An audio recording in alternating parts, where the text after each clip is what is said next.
পূর্ণতিথি তৃতীয় পর্ব। বর্তমান। ঘরের মধ্যে ভ্যাপসা গরম উথলে পড়ছে। কেমন ঘিঞ্জিময় পরিবেশ। প্রতিবেশী মহিলারা তো বটেই, সাথে আত্মীয়রাও ভিড় করেছে এখানটায়। বিছানার ওপর বধূবেশে বসে আছে এক কিশোরী। বয়স 17-18 হবে।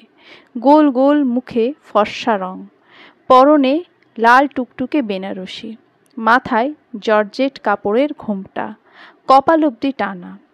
আশপাশ গোল করে অল্প বয়সী মেয়ে বউরা। এরা মেয়ের পক্ষের আত্মীয়। একটু বাদে একটা ফুটফুটে বাচ্চা কোলে নিয়ে ঘরে ঢুকলো আদিত্যের বোন সুস্মিতা। এলোমেলো শাড়ি কুচি অন্য হাতে সামলে মেয়েটা একটু উঁচু স্বরে বলল, কই গো, আমার বৌদি কই, দেখি দেখি, সরো সবাই। সুস্মিতা গিয়ে বসলো পুতুলের সামনে। পুতুল মিষ্টি করে হাসলো ওকে দেখে। 1.5 বছরের অনুশ্রীকে কোল থেকে নিল নিজের কাছে। সুস্মিতাকে জিজ্ঞেস করলো, ভালো আছেন? হ্যাঁ, ভালো আছি। তা তোমাকে তো একবারে পুতুলের মতোই লাগছে। পুতুল হাসলো। সুস্মিতা বলল, সকাল থেকে তো উপোস করে আছো, তাই না? হ্যাঁ। মাথা ঘুরছে? না, আমার অভ্যেস আছে। তাহলে তো ভালোই। সুস্মিতা ঘরভর্তি মানুষের দিকে চেয়ে অতি কোমল কণ্ঠে বলল, আপনারা কিছু মনে না করলে একটু বাইরে যাবেন? আমি ওর সাথে কথা বলতাম 2 সেকেন্ড। সবাই যত্রতত্র হয়ে বাইরে বেরিয়ে চলে যায়। ইচ্ছে না থাকলেও উপায় নেই, মেয়ের ননদিনী বলে কথা। ফাঁকা ঘরে সুস্মিতা আরেকটু এগিয়ে বসলো পুতুলের দিকে। উদাসীত মুখে বলল, আর বেশি সময় নেই, আরেকটু পরে এসে তোমাকে নিয়ে যাবে। বিয়ে শুরু হতে কয়েক মিনিট বাকি। তারপর পারবে তো আমার ভাইকে আঁচলে বেঁধে রাখতে? পুতুল আস্তে করে বলল, চেষ্টা করব। সুস্মিতা মুখ বেঁকিয়ে বলল, চেষ্টা না, পারতেই হবে। মা বলে দিয়েছে, বউ এলে দাদা সব দায়িত্ব তার, তাকে ঘরে বেঁধে রাখা থেকে শুরু করে। একটা কথা মনে রাখবে, কালনাগিনীর বিষ থেকে দাদাকে বাঁচিয়েছেন আমার বাবা। নতুন করে সেই বিষ যাতে ছড়াতে না পারে সেই ভার তোমার। পুতুল খানিকক্ষণ চুপ মেরে থাকলো। মনের কথা মুখ দেখে বোঝা গেল না তখন। হঠাৎ হেসে বলল, ওকে কেমন লাগছে দিদি? আশানুরূপ উত্তর পেল না সুস্মিতা। ক্ষুণ্ণ হলো সামান্য, তবে এ নিয়ে এখন মাথা ঘামানো জরুরি নয়। তাই উচ্ছ্বসিত কণ্ঠে বলল, ছবি দেখবে? দেখান না। ফোনের গ্যালারি থেকে আদিত্যের বর বেশে তোলা ছবি বের করে পুতুলের সামনে ধরল সুস্মিতা। গাড়িতে ওঠার আগে তুলেছিল জোর করে। পুতুল এক ধ্যানে চেয়ে থাকলো, শুকনো ঢোক গিলল। এই লোকটাকে প্রথম দেখেই তার অন্তঃস্থলে কম্পন শুরু হয়েছিল। সে এক উঠতি বয়সের কম্পন। কি গো, কেমন লাগছে বললে না? খুব সুন্দর। কিন্তু উনি এমন মনমরা কেন, হাসছেন না যে? সুস্মিতা মুখটা কালো করে বলল, বাদ দাও ওসব, বিয়ের প্রস্তুতি নাও, তারপর ফুলশয্যার। লজ্জায় লাল হয়ে এলো পুতুল। মাথা নামিয়ে বলল, যা কি যে বলেন না। সুস্মিতা খিলখিল করে হাসল। পর মুহূর্তে ভ্রু কুঁচকে বলল, এই তুমি আমাকে আপনি আপনি কেন করছো? সম্পর্কে আমি তো তোমার ছোট, তুমি করে বলবে বলেছি না? পুতুল বাধ্য মেয়ের মতো মাথা নেড়ে বলল, ঠিক আছে। দুজনের খোশ গল্পের মধ্যেই ঘরে ঢুকলেন পুতুলের ছোট মাসি। পেছনে এলো 4 জন যুবক। ছোট মাসি ব্যস্ত কণ্ঠে বললেন, পুতুল নে নে, পিঁড়িতে বস তাড়াতাড়ি। পুতুল অনুশ্রীকে সুস্মিতার কোলে দিয়ে বিছানা ছেড়ে নেমে দাঁড়ালো। অলংকারের মন জুড়ানো ঝুনঝুন শব্দ হলো তাতে। পুতুলের মাসি হাতে 2টো পান পাতা ধরিয়ে দিলেন। লাল আলপনা আঁকা পিঁড়িটা রাখা হলো মাটিতে। পুতুল আলতা রাঙানো পা 2টো রেখে বসলো হাঁটু মুড়ে। পান পাতা দিয়ে ঢাকলো মুখ। বুক দূর দূর কাঁপছে। এত প্রতীক্ষার পর সেই মানুষটাকে চোখের দেখা দেখতে পাবে। তৃষ্ণার্ত গলাটা একটু জলের আস্বাদন পাবে। আজ। যুবক চারজন বেগ নিয়ে পিঁড়ি হাতে তুলল। তাড়াহুড়ো করে মেয়েকে কোলে নিয়ে দাঁড়ালো সুস্মিতা। কনের সাথে বের হলো ঘর ছেড়ে। পরিবেশ ছেয়ে এলো শঙ্খের শুভ ধ্বনিতে। শুভ দৃষ্টির সময় এখন। আদিত্য পাথরের মতো দাঁড়িয়ে আছে। পুতুলকে পিঁড়িসহ ঘোরানো হচ্ছে তার চারপাশে। একটা সময় থামল পিঁড়ি। আদিত্যের দৃষ্টি বরাবর। আদিত্য নীরস চোখে চেয়ে থাকলো। পাশ থেকে কেউ একজন পুতুলকে নরম কণ্ঠে বলল, এবার পান পাতাটা সরাও মা। এক ঝাঁক হৃৎস্পন্দন কাপা হাত নিয়ে পান পাতা মুখ থেকে নামালো পুতুল। হৃদয়ের গোপন আঁকা সেই মুখটার দিকে আস্তে ধীরে তাকালো, কিন্তু আহত হলো দৃষ্টি। তার প্রাণনাথ তার দিকে তাকিয়ে নেই, বরং অঢেল অনীহা নিয়ে চেয়ে আছে অন্যদিকে। পুতুলের মন ক্ষুণ্ণতায় ভরে এলো। কালো মেঘ দখল করল ভারী মেকআপে ডুবে থাকা মানুষটাকে। বিষয়টা হয়তো বুঝে ফেলল সুস্মিতা। এসে দাদার পাশে দাঁড়ালো সে। ঠোঁটে হাসি টেনে রেখে আদিত্যের মুখটাকে ঘুরিয়ে দিল পুতুলের দিকে। একটা যন্ত্রের মতো চালিত হলো যেন আদিত্য। বিনা বাক্য ব্যয়ে সে ওভাবে তাকালো। পুতুল মৃদু হাসলো, তবে আদিত্য বরফের মতো জমেছিল তখনও। চোখে কোনো ভাষা নেই, নেই শব্দ। দেখতে দেখতে মালা বদল শেষ হলো কন্যা সম্প্রদান। আদিত্যের মাথায় তিথি ঘুরছে সম্পর্কের মিষ্টিমধুর দিনগুলো। পুরোহিতের উচ্চারিত মন্ত্র মনে মনে বারবার ভুলভাল আওড়াচ্ছে সে। দিশেহারা লাগছে, নাজেহাল লাগছে। ছুটে পালাতে ইচ্ছে করছে আবার। শুরু হলো 7 পাক। আদিত্য গায়ে পেঁচানো ধবধবে সাদা কাপড়টা সাথে পুতুলের ঘোমটার অংশ বাঁধা হলো, যাকে বলা হয় জোর বাঁধা। প্রথমে আদিত্য, পেছনে পুতুল। অগ্নিকুণ্ড ঘিরে ধীর পায়ে হাঁটছে দুজন। উৎসুক অতিথিবৃন্দ উপভোগ করছে এই দৃশ্য। আদিত্যের বাবা সমীরণ একটু দূরে চেয়ারে বসে আছেন। টুথপিক দিয়ে দাঁত খোঁচাচ্ছেন। মাঝে মাঝে হেসে গল্প করছেন কনের মামা চাচাদের সঙ্গে। কি আনন্দ তার, উল্লাসিত মুখ, নিশ্চিন্ত মস্তিষ্ক। অথচ বাবা হয়ে ছেলের মনের খবর বিন্দুমাত্র জানা নেই তার। 6 পাক শেষ হলো। শেষ পাকে হাঁটতে গিয়ে আদিত্য থমকে দাঁড়ায় হঠাৎ।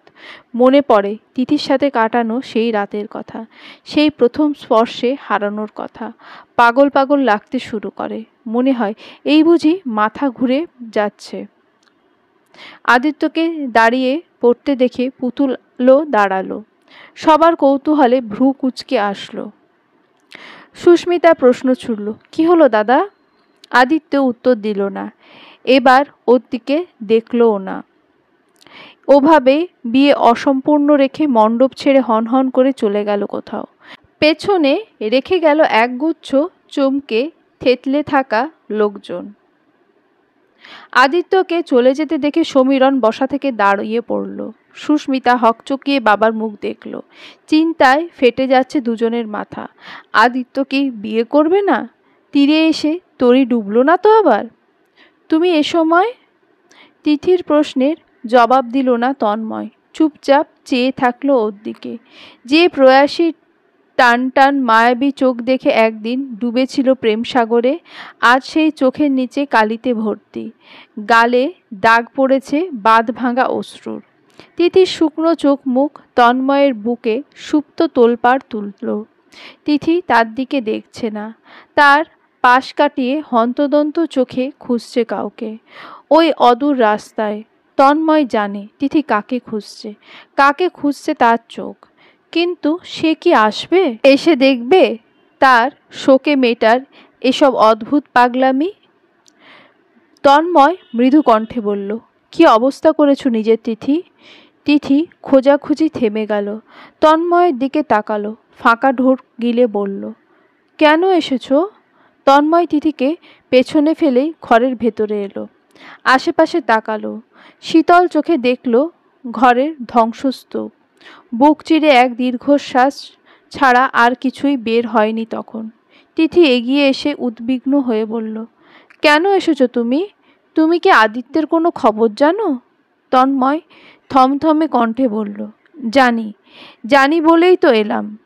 তিথি উৎকণ্ঠিত হয়ে বলল, কি জানো, বলো না আমায়। তন্ময় তন্ময় নিচের দিকে চোখ নামিয়ে নিয়ে ফোঁস করে এক নিঃশ্বাস ফেলল। আহত চোখে তাকিয়ে বলল, আদিত্যের বিয়ে শেষ তিথি। তিথির বুক ধক করে উঠল, ঝাঁ ঝাঁ করে উঠল কান দুটো, এক পা পিছিয়ে গেল সাথে সাথে। খানিক সময় থম মেরে থেকে হঠাৎ উত্তেজিত হয়ে বলল, মিথ্যে কথা, আদিত্য আমাকে রেখে অন্য কাউকে বিয়ে করতেই পারে না। এত বড় ধোঁকা আমাকেও দিতে পারে না, কিছুতেই না।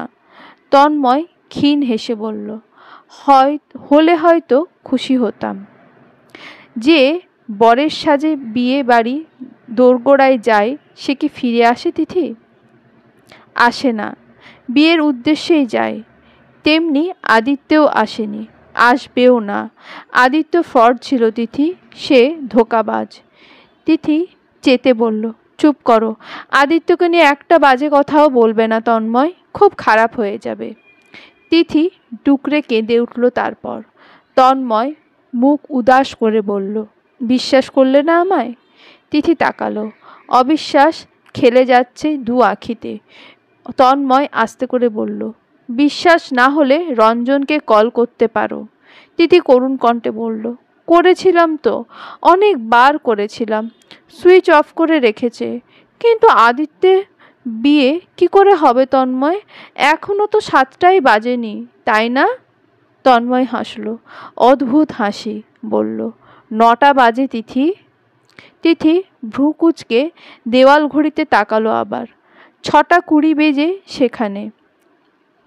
তন্ময় বুঝল ব্যাপারটা, ছোট্ট নিঃশ্বাস ফেলে বলল, ঘড়িটার ব্যাটারি কদিন আগেই শেষ হয়েছে, তুমি আমায় বলেছিলে, মনে নেই? অবশ্য যা পরিস্থিতি, মনে থাকার কথাও নয়। তিথি হতাশ কণ্ঠে ছোট্ট করে বলল, ওহ।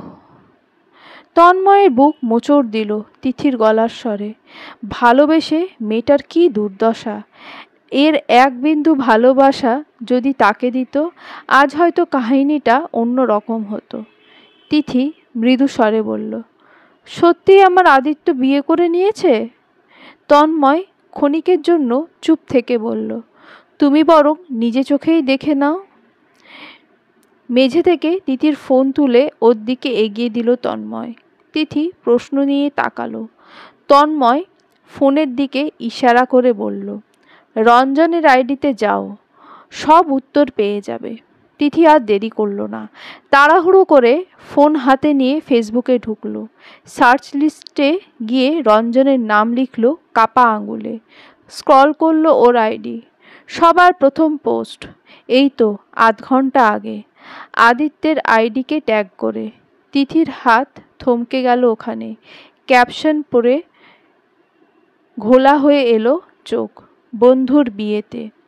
তিথির সবার প্রথম ছবিটায় ক্লিক করলো, মালা বদলের ছবি।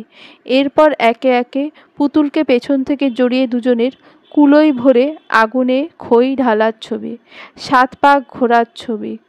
আর তারপর সবার শেষে ছবিটা পুতুলের মাথায় আদিত্যের সিঁদুর তুলে দেওয়া। তিথির হৃদস্পন্দন থেমে গেল। কয়েক মুহূর্তের জন্য জমে এলো শরীর, নড়ল না, কথা বলল না, এমনকি চোখের পাতাও ফেলল না। হাত থেকে ফোনটা পড়ে গেল নিচে। এক ফোঁটা জল নিতর দেহে চলন্ত রেলের মতো গড়িয়ে পড়ল গালে। তন্ময় অস্থির চোখে চেয়ে থাকলো, কি বলবে বুঝে উঠল না। এমন সময় তার কোনো সহানুভূতি কি কাজে আসবে? একটুও কি লাঘব হবে তিথির কষ্ট? সাথে চিন্তাও হলো, তিথি কি পারবে সহ্য করতে? তিথির পাগলামি কি আজ মাত্রা ছাড়াবে? তার ভাবনার ফাঁকেই দ্বিতীয়বারের মতো ঢলে পড়ল তিথি। তবে মেঝেতে পড়ার আগেই তাড়াতাড়ি নিজের সাথে ওকে আঁকড়ে ধরল তন্ময়। খুলনা হসপিটালের করিডোর এটা। পাশে ছোট ছোট বেঞ্চ থাকা সত্ত্বেও মেঝেতে পা গুটিয়ে বসে আছেন সুচিত্রা। ফ্যাকাশে মুখ, এলোমেলো চুল, ফর্সা মুখে নাকের ডগাটা ভীষণ কান্নায় হয়ে উঠেছে টকটকে লাল। পাশেই পড়ে আছে কাঁধ ব্যাগটা। পরনের সুতির কাপড়টা আঁচল লুটোপুটি খাচ্ছে পায়ের কাছে। জীবনের পুরোটা অংশ ব্যর্থতায় পরিপূর্ণ। একটু সুখের মুখ সৃষ্টিকর্তা দেখালো না তাকে। সারা দিন খেটেখুটে ঘর্মাক্ত ক্লান্ত নেতানো দেহ নিয়ে যখন ঘরে ফিরলেন, তখন চারিদিক অগোছালো, ভাঙাচোরা। এর থেকেও বেশি অবাক হন যখন দেখলেন পুরো বাড়ি খালি। তিথিকে অনেকবার ডেকেও পাননি। একটা সময় ফোন এলো সুচিত্রার, তন্ময়ের কল। তন্ময় তিথির সবথেকে ভালো বন্ধু হিসেবে পরিচিত তার কাছে। সেখান থেকেই জানতে পারল তিথি এই মুহূর্তে হসপিটালে ভর্তি। বেশ কিছু শোনার আগেই ছুটে এলেন সুচিত্রা। সাথে নিয়ে এলেন একরাশ দুশ্চিন্তা, মেয়ের জন্য অতিরিক্ত উৎকণ্ঠা। কিন্তু আসার পর আরও এক কান পুড়িয়ে দেওয়া খবর শুনতে হলো। তার অতি আদরের কলিজার টুকরা মেয়ে বিয়ের আগে গর্ভবতী।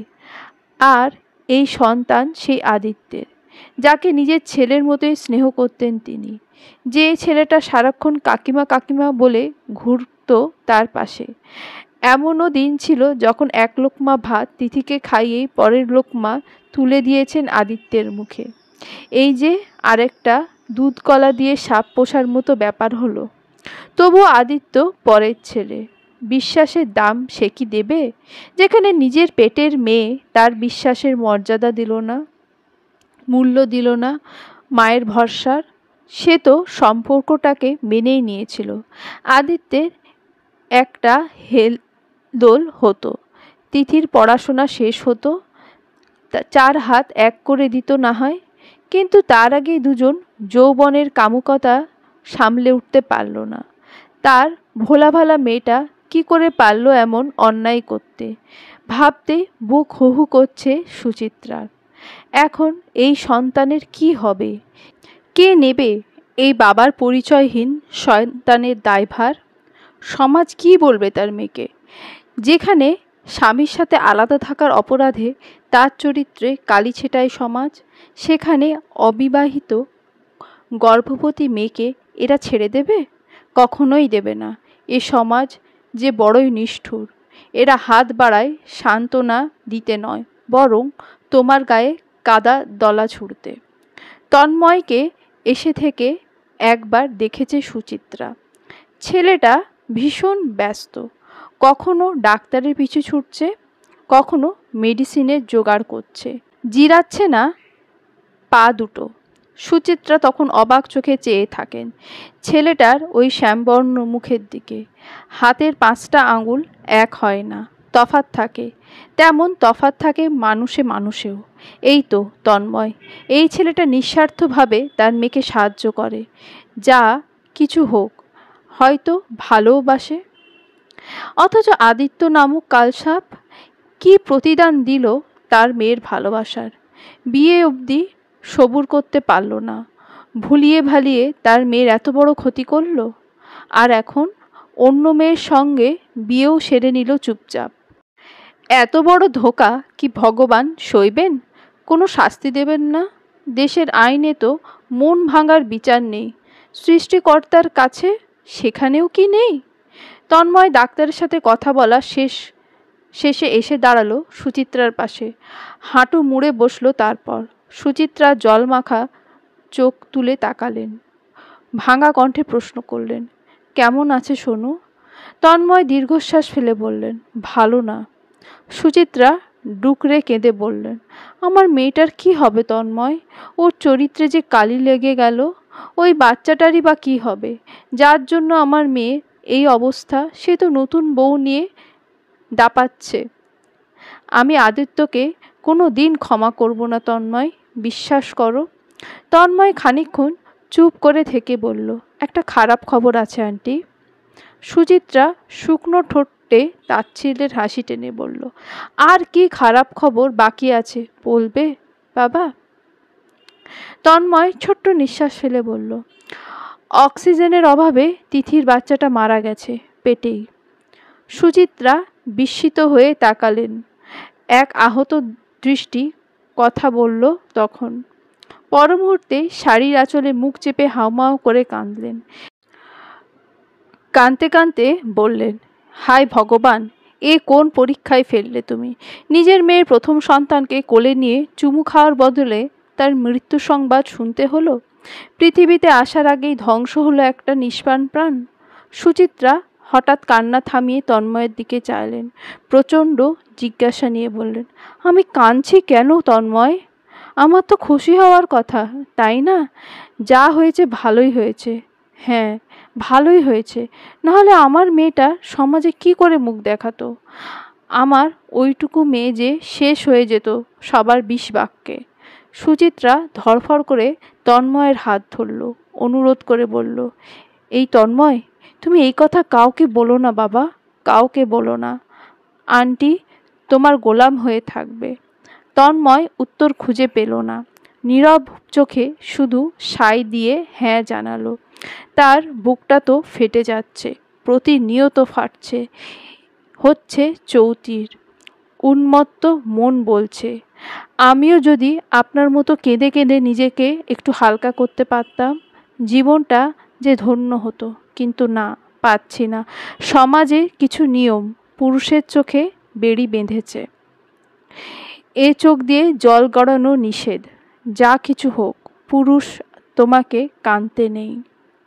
তন্ময় নম্র কণ্ঠে সান্ত্বনা দিয়ে বলল, আন্টি এভাবে কাঁদবেন না। আপনি ভেঙে পড়লে তিথিকে আমি একা সামলাতে পারবো না। আপনি শক্ত হন, আসুন, উঠে আসুন। সুচিত্রা নীরবে অশ্রু ঝরাচ্ছেন তখনও। তন্ময় ধরে ধরে তার দুর্বল শরীরটা মেঝে থেকে তুলে বসালো চেয়ারে। ফোঁস করে নিঃশ্বাস ফেলল। তখন তিথি ওভাবে অজ্ঞান হয়ে যাওয়ায় অতটাও ভয় পায়নি। যখন পেল, বারবার ওর মুখে জলের ছিটাতেও জ্ঞান না ফেরায়। ভাগ্যিস দেরি না করে হাসপাতালে এনেছিল। তিথি তো অন্তত বাঁচবে, কিন্তু বাচ্চাটা হারানোর শোক সইতে পারবে তো মেয়েটা? তন্ময় এলোমেলো পায়ে হেঁটে গেল তিথিকে শুয়ে রাখা কেবিনের দিকে। কাচের জানলা দিয়ে উকি দিল। পিপাসু দু চোখ নিবদ্ধ করল ভেতরে। বুকের ভেতর চিনচিনে ব্যথা উঠল সাথে সাথে। কেন তিথি, কেন? একটু ভালোবাসলে না আমায়? পৃথিবীর সব সুখ তোমার পায়ে এনে দিতাম আমি। চেষ্টা তো করতাম, তবুও একবার ভালোবাসতে, বেশেই দেখতে। অবাধ্য অশ্রুগুলো বারণ করতাম তোমাকে ছুতে, বাধ্য করেই ছাড়তাম ওদের। কুণ্ডলি থেকে ধোঁয়া উঠছে, আগুন নেভানো হয়েছে অনেকক্ষণ। সায়নায়ের শব্দের সাথে সাথে সেই হৈ হৈ পরিবেশটা এখন শান্ত, স্তব্ধ। প্রত্যেকের মুখ থমথমে, কেউ কেউ গুজগুজ করছে, ফিসফিস করছেন নিজেদের ভেতর। সবার মধ্যে চাপা অস্থিরতা, উত্তেজনা। সমীরণ অঢেল চিন্তা নিয়ে বসে আছেন পুতুলের বাবার পাশে। পুতুলের বাবার মুখ কালো মেঘের মতো। পুতুল মাটিতে বসে আছে পাটির ওপর, সাথে আরও কজন। সুস্মিতা পায়চারি করছে। একটু পর পর কল করছে আদিত্যের নাম্বারে। সুস্মিতার 1.5 বছরের মেয়েটা তখন আবার বাবার কাঁধে ঘুমোতো। লাগাতার ফোনে না পেয়ে সুস্মিতা অধৈর্য পায়ে এসে পুতুলের পাশে বসল। পুতুলের 2 হাতের ভাঁজে আদিত্যের গায়ে পেঁচানো সেই কাপড়। মাথার সিঁদুর গুঁড়ো নাকের ডগাতেও লেগেছে। গায়ের অলংকারের সাথে চকচক করছে রূপ, অথচ মুখটা ভীষণ ভার, সাথে মনটাও। বিয়ের শেষে আদিত্যকে খুঁজে পাচ্ছে না কেউ। তার বন্ধুরা বর কনে নিয়ে বাসর রাত জাগার কত পরিকল্পনা করলো, কিন্তু সব মাটি করে দিয়ে আদিত্য নিরুদ্দেশ। একটা বার তার বিয়ে করার বউটার কথা ভাবল না। ভাবতে অভিমানে ছেয়ে এলো পুতুলের কিশোর মন। এত লোক গিজগিজ না করলে এখন ঠিকই ভারী বর্ষণ ঘটাতো তার চোখ দুটো। কাঁধে কারোর স্পর্শ পেয়ে পুতুলের ধ্যান কাটল। তাকালো পাশ ফিরে। সুস্মিতা আশ্বাস দিয়ে বলল, মন খারাপ করো না বৌদি, দাদা নিশ্চয়ই দরকারি কাজে গেছেন। পুতুল মেকি হেসে বলল, হয়তো। সুস্মিতা লম্বা শ্বাস টেনে উঠে দাঁড়ালো আবার। মেজাজ ভারী খারাপ হচ্ছে দাদার প্রতি। ওদিকে তার মা ছেলের চিন্তায় হা হুতাশ করছেন। তাকেই দোষ দিচ্ছেন। সে কেন চোখে চোখে রাখল না? ভরা বাড়ি থেকে কি করে যেতে পারল? আচ্ছা, যে যেতে চায় তাকে কি করে ধরে বেঁধে আটকানো যায়? সুস্মিতা নখ কামড়াচ্ছে দাঁড়িয়ে দাঁড়িয়ে। একটু বাদে পাশে এসে দাঁড়ালো তার স্বামী সীমান্ত। মেয়ের পিঠে আলতো আদুরে চাপড় কাটছেন। সুস্মিতাকে জিজ্ঞেস করলো, দাদাকে ফোনে পেলে? সুস্মিতা ওর দিকে একবার চোখ বোলালো শুধু, আবার আগের জায়গায় তাকিয়ে দুদিকে মাথা নাড়ালো, যার অর্থ না। সীমান্ত হাসলো আস্ত করে, তবুও চোখ এড়ালো না সুস্মিতার। সতর্ক চোখে চেয়ে বলল, হাসছো কেন? সীমান্ত খাপছাড়া কণ্ঠে বলল, হাসছি তোমাদের অবস্থা দেখে। বিয়ের পর বর উধাও, কি সুন্দর শিরোনাম। সুস্মিতা ভ্রু কুঁচকে বলল, তুমি কি মজা নিচ্ছ? সীমান্ত যত্র উত্তর দিল, পাচ্ছি, কারণ বিগত দিনগুলোতে দেখেছি সচক্ষে কি দারুণ মানসিক প্রেশার তোমরা ওর ওপর দিয়েছ প্রত্যেকে মিলে। কি হলো এখন? বিয়ে হলো, কিন্তু এরা সুখী হবে কি? এর জন্যই কাউকে ইচ্ছের বিরুদ্ধে বিয়ে করাতে নেই সুস্মিতা। কি হতো যদি তিথি নামের মেয়েটাকে মেনে নিতে তোমরা? দুজনেই ভালো থাকতো, এভাবে 3টে জীবনের অহেতুক নষ্ট হতো না। সুস্মিতা জ্বলে উঠে বলল, এই চুপ করো তো, আমাদের ব্যাপারে আমাদের বুঝে নিতে দাও। ওই ছোট জাতের মেয়েকে বাবা কোনোদিনও মেনে নেবে না। এত খারাপ দিন আসেনি আমাদের। দাদা একটা ভালো মেয়ের সাথে প্রেম করলে অবশ্যই মানত সবাই। পাতে দেওয়া যায় ওই মেয়েকে?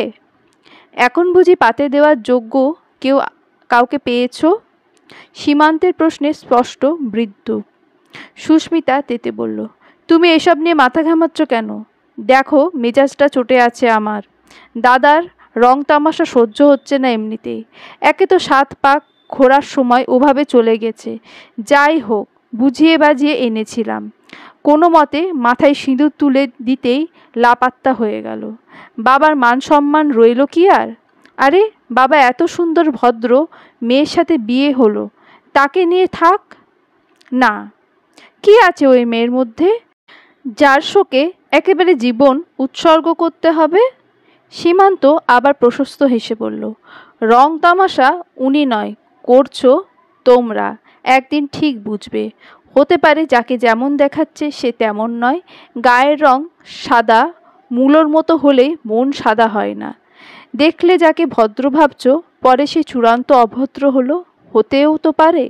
আর জীবন উৎসর্গ ভালোবেসে মানুষ একবার নয় বহুবার করবে।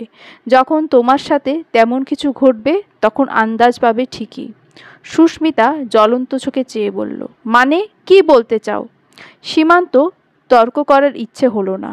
প্রশ্নটা সম্পূর্ণ এড়িয়ে গিয়ে বলল, মেয়েকে কোথাও শোয়ানোর ব্যবস্থা করো, ওর আমার দুজনের ঘাড়ি ব্যথা হচ্ছে। সুস্মিতা নিভে গেল। কথা না বাড়িয়ে মেয়েকে কোলে তুলে নিল। হেঁটে গেল কোথাও একটা। সীমান্ত ফোঁস করে নিঃশ্বাস ফেলল। আদিত্যের জন্য চিন্তাও হলো মনে মনে। কোথায় গেলেন উনি? সমীরণ গুম মেরে বসে আছেন। একটা মাত্র ছেলে তার জীবনে এত বড় ক্ষতির কারণ হয়ে দাঁড়াবে, এও কি ভেবেছিল কখনো? মান ইজ্জত আর কিছুই রইল না। কেমন বাঁকা চোখে দেখছে সকলে, কানাঘুষো করছে। এমনও দিন আসবে কল্পনার বাইরে ছিল তার। পুতুলের বাবা, সেও বা কী ভাবছেন? নিশ্চয়ই খুব খারাপ মন্তব্য করছেন মনে মনে। না, এখানে আর এক মুহূর্ত থাকলে তার বুকে ব্যথা উঠবে। যত্রতত্র পালাতে হবে। সমীরণ একটু ঘুরে বসলেন পুতুলের বাবার দিকে। গলা ঝেড়ে বললেন, বলছিলাম যে বেয়াই মশাই। পুতুলের বাবা ঠান্ডা চোখ তুলে তাকালেন। সমীরণ বললেন, ছেলে আমার ভীষণ বেপরোয়া, আগেই তো বলেছিলাম বৌমাকে। এখন আপনারাও নিশ্চয়ই বুঝছেন। পুতুলের বাবা উত্তরে শুধু একটা দীর্ঘশ্বাস ফেললেন। সমীরণ ইতস্তত করে বললেন, বলছিলাম যে বেয়াই মশাই, বিয়ের বর যখন নেই, বাদবাকি নিয়ম তো আর হচ্ছে না, হওয়া সম্ভবও নয়। আপনি বরং এক কাজ করুন, মেয়ে বিদায়ের ব্যবস্থা করুন। আমি আজই আমার ঘরের লক্ষ্মী তুলব। পুতুলের বাবা অবাক হয়ে বললেন, এ কি করে সম্ভব বেয়ার মশাই? লোকে কি বলবে? সমীরণ চিন্তিত কণ্ঠে বললেন, আহা, লোকে কি ভাবলো তাতে আমাদের কি? আমাদের ছেলের বউ আমি নিয়ে যাচ্ছি এখানে, ভাবাভাবির বা কি আছে?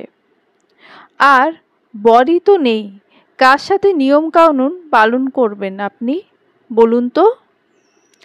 আমার ছেলে গিয়েছে যখন আর আসবে না, শুধু শুধু বসে থেকে কি লাভ হচ্ছে? লোকেরা কানাঘুষো তো কমছে না, তাই না? তার থেকে এটাই ভালো হবে, যা বলছি শুনুন, আপনি কনে বিদায়ের ব্যবস্থা করুন। পুতুলের বাবা খানিকক্ষণ চুপ করে থাকলেন, ভেবে বললেন, ঠিক আছে, আপনি যা বলবেন আমি বন্দোবস্ত করছি। পুতুলের বাবা উঠে চলে গেলেন। সমীর মুখ ফুলিয়ে স্বস্তির নিঃশ্বাস ছাড়ল। মানুষকে ভুজুং ভাজুং দেওয়ার বুদ্ধি তার অসামান্য, এখানে সে অনন্যা। ভাবতেই নিজের মনে প্রসারিত হাসি টানলেন পানের রসে টুকটুকে হয়ে যাওয়া লাল ঠোঁটে। আদিত্য মাত্রই বাইক থামালো বাড়িটার সামনে। রাত 12:30 বাজে এখন। এত রাতে বাইকের ভোবো শব্দ কান ঝিয়াঝিয়ে দিল জেগে থাকা পাখিগুলোর। অন্ধকার ভয় পেল হেডলাইটের কড়া আলো ঠিকরে আসায়। বাইক থেকে তাড়াহুড়ো করে নামলো আদিত্য। পরনে ধুতি পাঞ্জাবি এখনো আছে, শুধু মাত্র রঞ্জনকে দিয়ে বাইকটা আনিয়েছিল। আদিত্য বাইক দাঁড় করিয়ে দ্রুত পায়ে এগিয়ে গেল ঘরটার দিকে। সিমেন্টের তৈরি ছাদের একতলা বিশিষ্ট ঘর। আদিত্যের বুক কাঁপছে, ধরফড় করছে। হাত এগিয়ে ডোরবেল বাজালো প্রথমে, কেউ খুলল না। আদিত্য আবার বাজালো ডোরবেল, খুলল না কেউ। আদিত্য জানলার কপাট খোলার চেষ্টা করলো, ভেতর থেকে বন্ধ। এবার জোরে জোরে দরজা ধাক্কাতে শুরু করলো সে। উদ্বিগ্ন কণ্ঠে বলতে থাকলো, তিথি, আমি এসেছি, দরজা খোলো না। এই তিথি, দেখো, আমি এসেছি তোমার কাছে, তিথি। দরজার নিচে দিকে মস্ত বড় ঝুলন্ত তালাটাকে তখনও উৎকণ্ঠার চোখে পড়েনি তার। সামনে দরজা ধাক্কাতে ব্যস্ত সে। হয়তো তিথি রাগ করে খুলছে না। আদিত্য করুণ কণ্ঠে তিথির মাকে ডাকতে শুরু করলো, কাকিমা, প্লিজ আপনি অন্তত দরজাটা খুলুন না, আমাকে তিথির সাথে একবার দেখা করতে দিন। ভেতর থেকে কেউ উত্তর দিচ্ছে না। দরজা ধাক্কানোর শব্দটা রাতের অন্ধকার হাওয়ায় ভাসছে শুধু। টানা 1 ঘন্টা দরজা ধাক্কে ক্লান্ত হয়ে পড়ল আদিত্য। হাতের কবজি ব্যথায় টনটন করছে। কপাল, ঘাড়, বুক বেয়ে তরতর করে ঘাম পড়ছে। আদিত্য আরেকবার দরজার দিকে চেয়ে উঁচু স্বরে বলল, তুমি দরজা না খোলা অবধি আমি এখানেই বসে থাকবো তিথি। কতক্ষণ আমার সাথে অভিমান করে থাকবে দেখব আমি। আদিত্য বসে পড়ল দরজার সিঁড়িতে। দরজার সাথে মাথাটাকে এলিয়ে দিতেই তালাটার সাথে সংস্পর্শ হয়। বড্ড কৌতূহল নিয়ে দেখল সে। মুহূর্তেই চমকে উঠল, ধরফড়িয়ে দাঁড়িয়ে পড়ল আবার। দরজায় তালা ঝুলছে। তাহলে তিথি কোথায়? তন্ময়ের চোখ ঘুমে ঢলছে। গত 3 মাস প্রত্যেকটা রাত জেগে কাটিয়েছে, অথচ আজ কেমন ঘুম জেগে বসেছে চোখে। বিষয়টা সুচিত্রার নজরে পড়ল। তন্ময়ের কাঁধে হাত দিয়ে শান্তভাবে বললেন, তুমি বোধহয় ক্লান্ত বাবা, তুমি এখন বাড়ি যাও, আমি তো আছিই। তন্ময় মৃদু হেসে বলল, সমস্যা নেই আন্টি, আই এম অলরাইট। এখন আমার ঘুমের থেকেও তিথির সুস্থতা জরুরি। সুচিত্রা আর কথা বাড়ালেন না, কৃতজ্ঞতা প্রকাশ করলেন নীরবে। তারপর চোখ সরিয়ে নিলেন তিথির কেবিনের দিকে। হঠাৎ তন্ময়ের ফোনটা বেজে উঠল। তন্ময় পকেটে হাত ঢুকিয়ে ফোন বার করল ঠিকই, তবে দেখল তিথির ফোন, তার নয়। স্ক্রিনে আদিত্য লেখা দেখে চোয়াল শক্ত হয়ে এলো তৎক্ষণিক। কেটে দিল লাইন। যথারীতি আবার কল এলো। তন্ময় আবার কেটল। আবার কল এলো। এবার বিরক্ত হয়ে বেঞ্চ থেকে উঠে অন্যদিকে চলে গেল তন্ময়। ফোন রিসিভ করে শান্ত অথচ শক্ত গলায় বলল, কী সমস্যা? আদিত্য হ্যালো বলতে নিচ্ছিল। এর আগেই তিথির জায়গায় অন্য কারোর স্বর পাওয়ায় এক মুহূর্তের জন্য থমকে যায়। কপিত গলায় প্রশ্ন ছাড়ে, কে আপনি? তিথি কোথায়? এটা তো তিথির নাম্বার, আপনি কেন তুলেছেন? ওপাশ থেকে উত্তর এলো, আমি তন্ময়। আদিত্য স্তম্ভিত।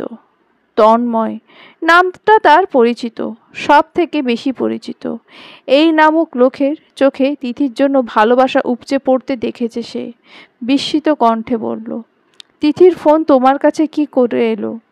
তন্ময় স্পষ্ট কণ্ঠে বলল, ঠিক যেভাবে তিথি আমার কাছে আছে। আদিত্য চমকালো, কটমটে কণ্ঠে বলল, তিথিকে দাও ফোনটা। কোথায় ও? তন্ময় কাট জবাব দিল, সেটা জানার কোনো প্রয়োজন আপনার নেই। আপনি ওর সাথে যা করেছেন তারপর আবার ওকে ফোন করছেন, লজ্জা করছে না আপনার? ঘরে বউ রেখে অন্য মেয়ের খোঁজ করতে?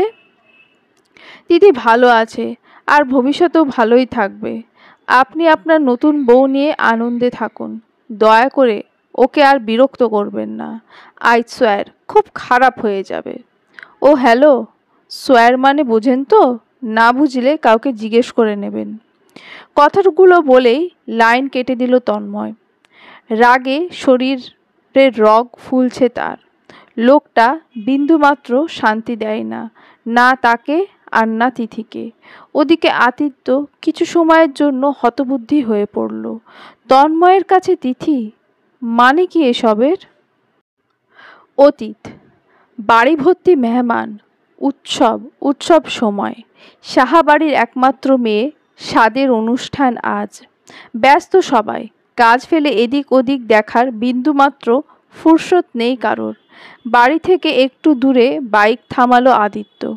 পেছনে তার শার্ট শক্ত হাতে খামচে ধরেছিল তিথি। বুকটা ভীষণ কাঁপছে। আদিত্য নিয়ে এসেছে তার বাবা মায়ের সাথে পরিচয় করাতে, কিন্তু এমন একটা দিনে বাড়িতে তো পা রাখার জয়ই নেই। চারিদিকে মানুষ, আত্মীয় স্বজনেরা মেলা বসেছে। উল্টোপাল্টা কিছু হলে সব থেকে বেশি ভয় হচ্ছে আদিত্যের মা বাবা তাকে মেনে নেবে তো। তিথি নেমে দাঁড়ালো। আদিত্য তার এক হাত আঁকড়ে ঢুকলো বাড়ির ভেতরে। তিথির মুখ চোখ দেখে ঠাউর করতে পারল তার মনের অবস্থা। মৃদু হেসে আশ্বাস দিয়ে বলল, ভয় পেও না, আমার বাবা মা খুব ভালো মানুষ। সুস্মিতা তো অনেক মিশুক, দেখবে খুব সহজে মিশে যাবে। তিথি কিছু বলল না, উত্তরে একটু হাসল। আদিত্য বাড়ির কাছাকাছি এসে হাতটা ছেড়ে দিল। তিথি ঈষৎ অবাক লাগলেও চুপ করে থাকলো। আদিত্য দরজা দিয়ে ঢুকতেই বসার ঘরে অঢেল লোকজন দেখে একটুর জন্য ভড়কে যায়। তিথির হৃদকম্পন বাড়তে থাকে। একটা উজ্জ্বল ফর্সা রঙের মেয়ের গায়ে কলাপাতা রঙের শাড়ি, পেটটা বেশ উঁচু। চেয়ারে বসিয়ে তার সামনে সাজিয়েছে হরেক আয়োজন, বাহারি খাবার। আশপাশ ঘিরে বয়স্ক মহিলারা এটা ওটা বেড়ে দিচ্ছেন থালায় অতি যত্নে। তিথি বুঝল এটাই আদিত্যের বোন সুস্মিতা। চেহারায় কোনো মিল নেই ভাই বোনের। আদিত্যকে দেখে কারোর ভাবান্তর হলো না, কিন্তু তিথিকে চোখে পড়তেই সুস্মিতা ভ্রু কুঁচকে এলো। পাশ থেকে একটি মেয়েকে চোখের ইশারায় নিজের কাছে ডাকলো। মেয়েটি এগিয়ে এলো, ফিসফিস করে বলল, দাদার সাথে মেয়েটা কে? জিজ্ঞেস করে আয় তো সুমি। সুমি মাথা নেড়ে দৌড়ে যায়। বয়স 15 হবে। কিন্তু ও কিছু বলার আগে আদিত্য পাল্টা প্রশ্ন ছুড়ল, মা কই রে? সুমি নিজের প্রশ্ন ভুলে উত্তর দিল, জেঠিমা ঘরেই আছে। আদিত্য তিথির দিকে তাকিয়ে বলল, এসো। তিথি গুটি গুটি পায়ে পিছু নিল আদিত্যের। এতক্ষণে সকলের চোখে পড়লেও ওদের দিকে, কিন্তু ভ্রুক্ষেপ দেখালো না কেউ। যতটা মনোযোগী হয়ে চেয়েছিল সুস্মিতা। সুমি ওর কাছে হেঁটে আসতেই জিজ্ঞেস করলো, কে মেয়েটা? জিজ্ঞেস করেছিস? সুমি দুদিকে মাথা নেড়ে না বলল। তার আগেই আদিদা চলে গেল। সুস্মিতা কটমটে চেহারায় চেয়ে থাকলো শুধু। এই মেয়েকে দিয়ে একটা কাজও হয় না। কে ওই মেয়ে? মাকে যার কথা বলেছিল সেই মেয়েটা নাকি? সুস্মিতা নড়চড় না দেখে পাশ থেকে একজন বলে ওঠে, কিরে সুমি, খাওয়া শুরু কর। আর তোর মা কই, এখনো আসছে না কেন? আদিত্যের মা শকুন্তলা কাপড় গোছাতে ব্যস্ত। আত্মীয়রা মেয়ের সাথে টুকটাক উপহার দিয়েছেন, এর মধ্যে দামি জিনিসগুলো আলমারিতে তুলে রাখছেন তিনি। আদিত্য দরজার কাছে এসে দাঁড়ালো, অতি নম্র কণ্ঠে ডাকলো, মা, আসবো? আদিত্যের মা তাকালেন, ছেলেকে দেখে মৃদু হেসে বললেন, আয় না। আদিত্য পাল্টা হেসে ঘরের ভেতরে এলো। একটু এগিয়ে আসতে আদিত্যের মায়ের চোখে পড়ল পেছনে জড়সড় হয়ে দাঁড়িয়ে থাকা তিথিকে। ভ্রু কুঁচকে বললেন, ও কে? আদিত্য আস্তে করে বলল, মা, ও ও ওই যে তোমাকে বলেছিলাম না, আমি একটা মেয়েকে। আদিত্যের মা ভ্রু নাচিয়ে বলল, ও আচ্ছা, বুঝেছি, এসো মা, ভেতরে এসো। তিথি একটু স্বস্তি পেল আদিত্যের মায়ের আদুরে সম্বোধনে। গুটি গুটি পায়ে ভেতরে গিয়ে ওনার পাশে এসে দাঁড়ালো।